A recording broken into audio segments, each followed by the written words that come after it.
Hey guys, what's going on? Massive Beats here. I got something interesting for you. I have a session that I did all on headphones with universal audio gear, with the Hexacore, all their analog plugins in Logic Pro. It started with Joe, my bandmate, Joe Pasquale, the super talented guitar player, asked me, like, hey, can you take two jazz chord F minor 7 to D flat, flat 5, D flat 11, basically, and do something with that. And so I started with bass line, with some drums and some keys, and sent it back to him. He added a bunch of guitar lines to it, and then I reacted back. So that's what you'll see. And then we've got a sax player, amazing saxophone player, and then a piano player, Sam Barsh, Grammy nominated, by the way. We got him into the mix.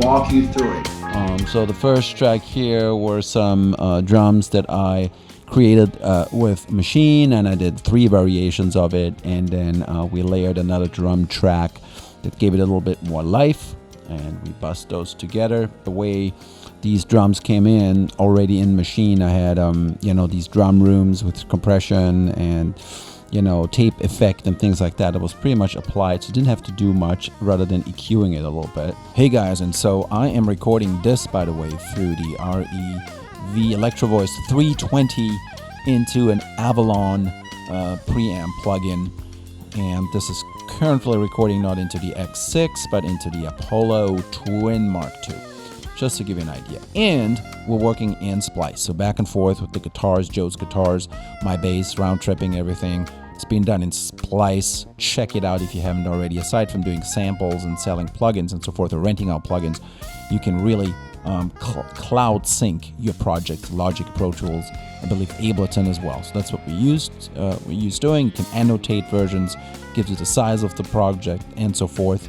And it's a great way of communicating. So we've been in this for quite a while now here, a bunch of our projects.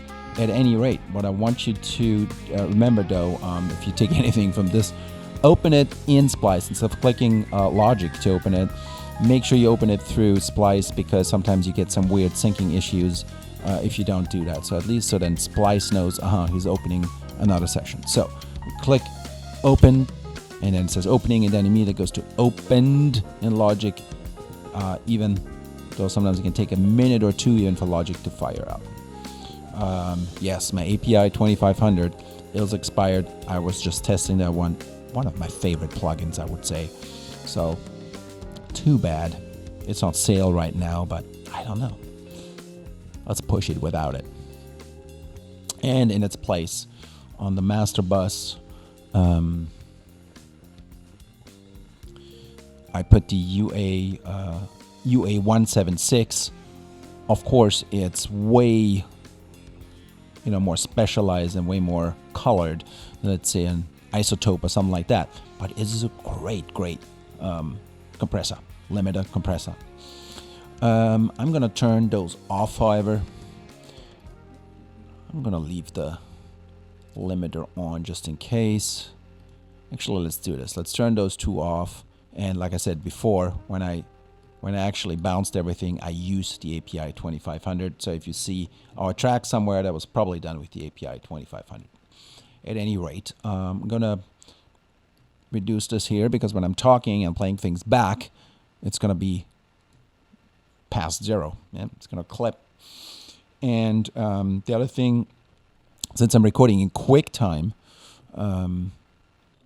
QuickTime is mono, so that's a little bit of a disadvantage. So I'm just going to call out tracks individually, and then I'm going to play the whole thing back. I'm going to import it into this video, and I'm going to import the stereo track. So really quickly, let's look at what I was working with here, right? So started with Native Instruments Machine. I would create a drum track. So Machine is my go-to, and I would typically program a drum track here with Studio Drummer, Session Funk, and then do some variations with that, humanize it, and so forth. It's a great tool. Let me pull it up for you. And here is Machine. Take a look.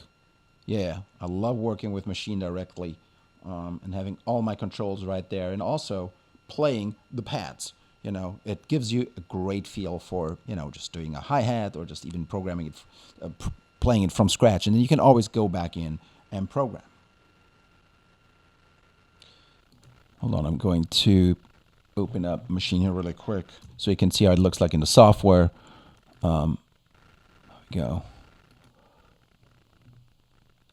And the pattern is here. Different patterns. That's what I was working with for looking at Studio Drummer itself.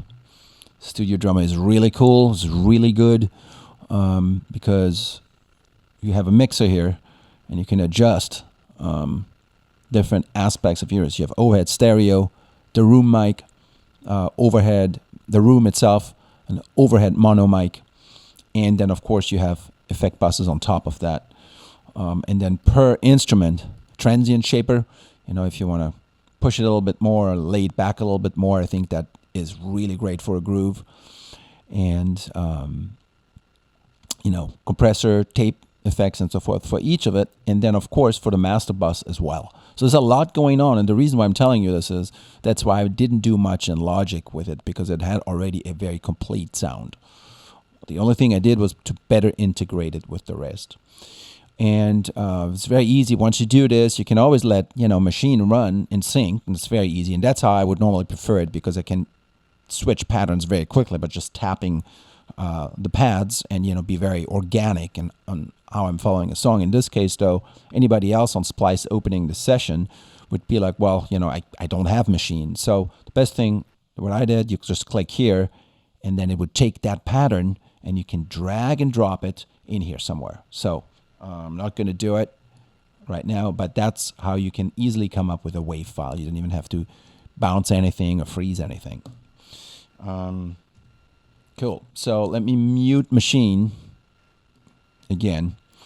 And by the way, by just clicking on it, it activated Machine. It fired it up, but it's a cool feature that Logic just turns off plugins that you're not using. Cool. So here, you're going to hear this in mono. QuickTime is mono, unfortunately. And then so the entire track makes no sense other than, you know, testing if it's got mono compatibility. But let's check it out here. Let's bring this up. So basically, this is what I had going in.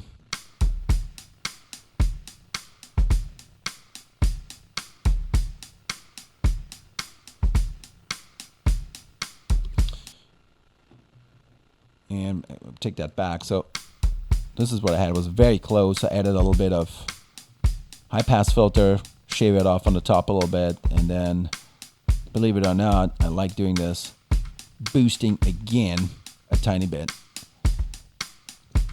Yeah, give it a little bit of a low boost at the 100 hertz mark. Tiny bit of boost here at 6,000 hertz, 6 kilohertz, and then I'm attenuating the 20 hertz again, just because it sounds, and then I'm driving it with this. So it's kind of a bit of lifeless, even though the kick is real nice and floppy.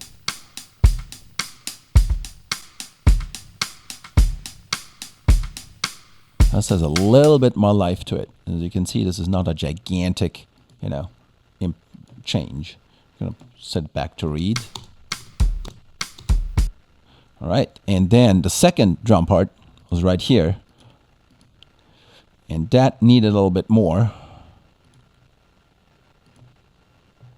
Turn off, let's not read it. And that's how it sounded. I was like, at the beginning, it's like, this is not a great drum part because it's just really not driving anything and it's just so dry. But it's ideal for layering. So we would layer, I would say, let's layer this.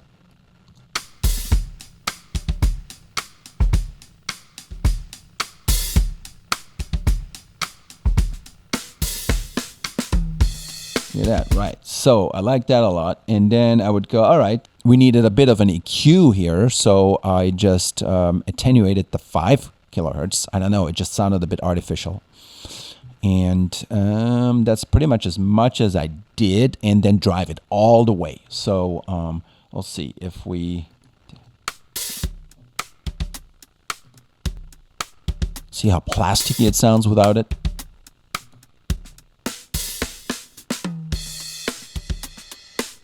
And now it's driven. And then I would add the oxide tape.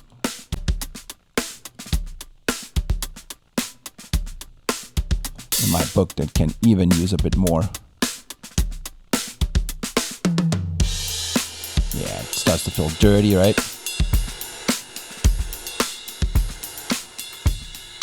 And then both of those together into, so we did here.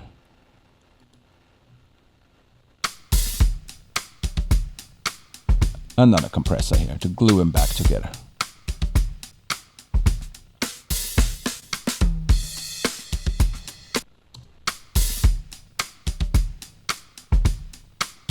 So there's still times where it doesn't line up completely because there's 2 people playing, in essence, 2 drummers, but it's very close. It blends in that sense that it's not, distracting you. And yeah, the other thing I did was I added, let's see, on these ones I added some reverb. Let's take it, and it's the lexicon. So,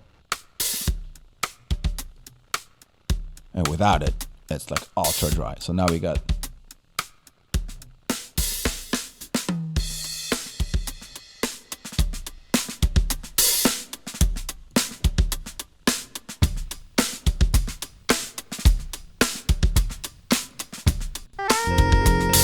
So we came into something that, has a little bit more life, and then moving on to the bass. The bass, let's see what we did here. Bass.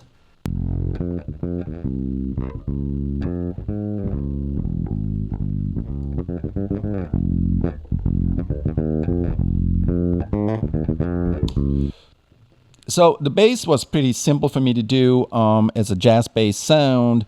What I would do is I would already record it the way I wanted it, and I found a sound that really worked for me.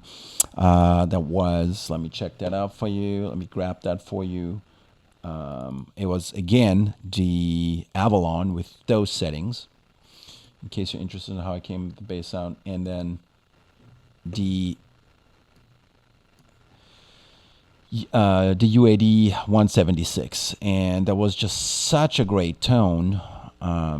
Just a dirty Fender jazz bass tone, and then added a little bit of high pass filter, bumped the frequencies around 800 hertz just a little bit, shaved off a little bit on the top, and let's see what else. Yeah, that's about it. So in context, it sounded then really good. I think came out really nice. And next thing was the saxophone. Saxophone was recorded really well. Let's check it out.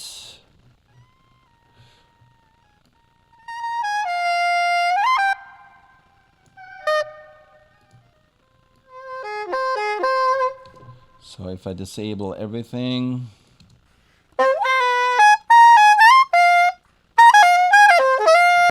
first thing I like doing in general is putting my high pass on, and then UAD 175B.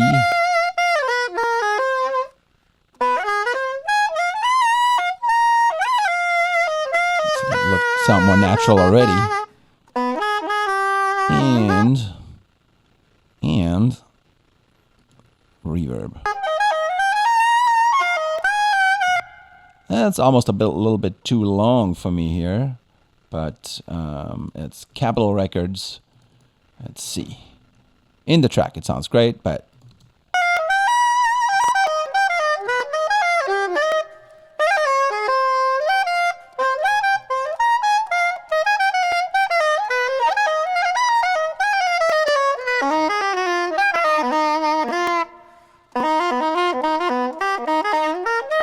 I'm hearing some pops here that's not on the track that's coming from me here somewhere.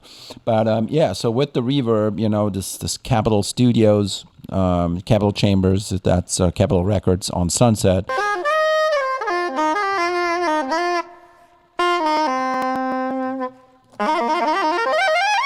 Gives it just so much more life and natural, you know, that natural ambiance. And then it was Sam Barsh's turn, and he came in with this.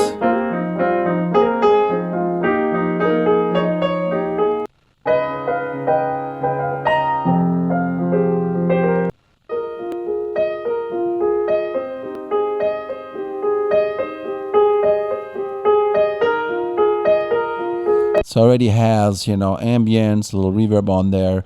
So it's probably coming from, you know, a motif or something like that. And so great, you know, those sounds already ready to go. Just apply for mixing purposes. I would do a pretty, you know, around 95 hertz or so high pass filter, bumping those frequencies here around 700 hertz, just so it sits better in the mix. Shave off a little bit at the top. And then I originally used the API 2500, such a great stereo compressor. It just made it sound even better, even though it really didn't need much. And because also I'm doing a lot of automation on his track, because whenever I bring him in, bring him out, you know, mix it, especially with the saxophone. The saxophone comes in and out, and so they have like this interplay. So there's lots of automation going on that helps you a lot. Obviously, you know, to make the track sound right without over compressing everything, or, you know, even using side chains and so forth. And so, but then I ended up using the 176. So let's, if we solo this, beautiful sound, right? Without it.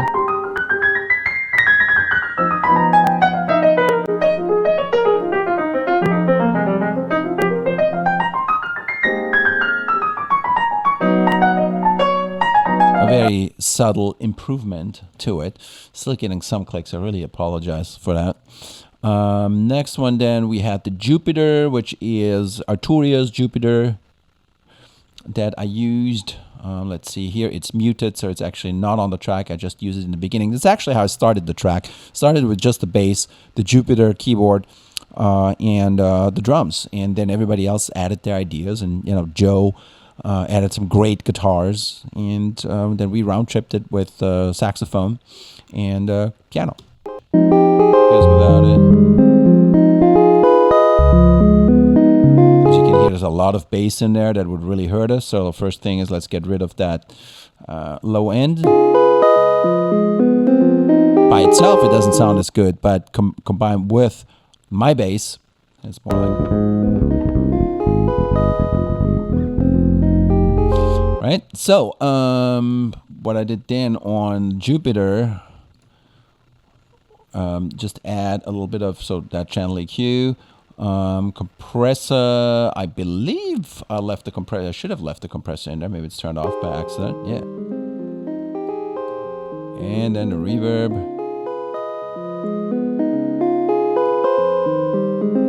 Capitol Chambers. That sounds pretty beautiful.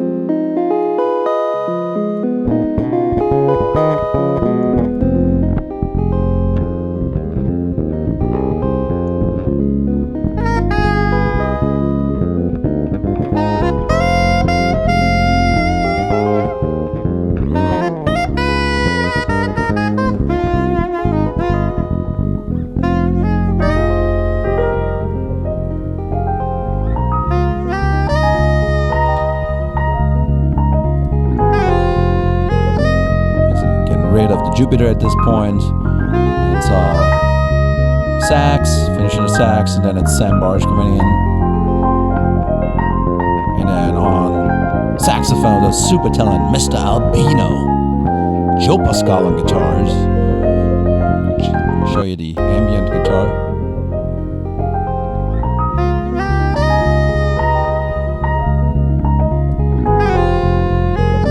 Anyway, so this is how that came to be.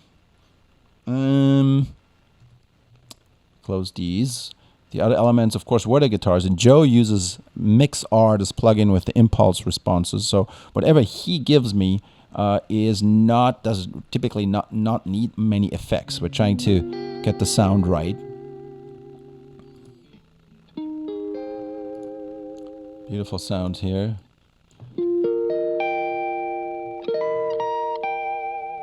Then we have this big drive guitar. Let me see where we have that in the song. Yeah, so the big drive guitar here, that's obviously left, right. You will hear that blended together since we are mono.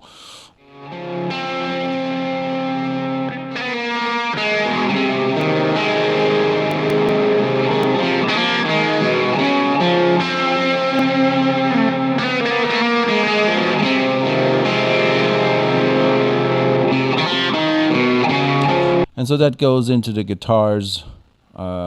And then on the mastering, I just did the preference would be API 2500, but I did this guy here, and then I did the aux4 limiter, sort of a brick wall setting. I didn't push it too much. I think by default it's like at 7 or so. I'd put it between 5 and 6.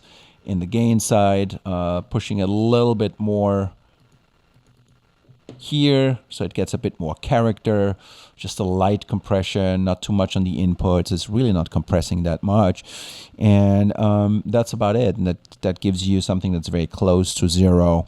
Another way of doing quick layouts is to do this with the add limiter, because it really, the adaptive limiter, I should say, add limiter, it doesn't limit any ads, and I go for a couple of dB at the most on reduction occasionally, especially music like that, but you don't want to push it that hard. All right, so let me play you the entire track. It's not completely done. This is just still a layout, so mastering should always be a separate session. And I'm sure, there's a couple of things that I need to fix in with the automation, and a couple of, just a couple of consistency things. But from getting these things that were so disjointed from different people throwing in their music, I think it came out quite nice. And, just shows you with the universal audio plugins, they're really nice to use. They really give you some, I don't want to use the word magic, because it's really how you use it. But they are fairly simple to use, and they add a certain musical character. People say this all the time, musical character, whatever it is. I would just say it doesn't sound so damn digital and artificial when you throw this all in and don't do it. You can do this all in Logic without any universal audio plugins, especially with the newer plugins like the 2BQs and so forth, and the compressors. They're all great. But if you have the hardware, if you have universal audio hardware, get yourself a few of these plugins, and it goes a long way. You don't have to own all of them. All right, here we go. And then Massive Beats out. Thanks so much for listening.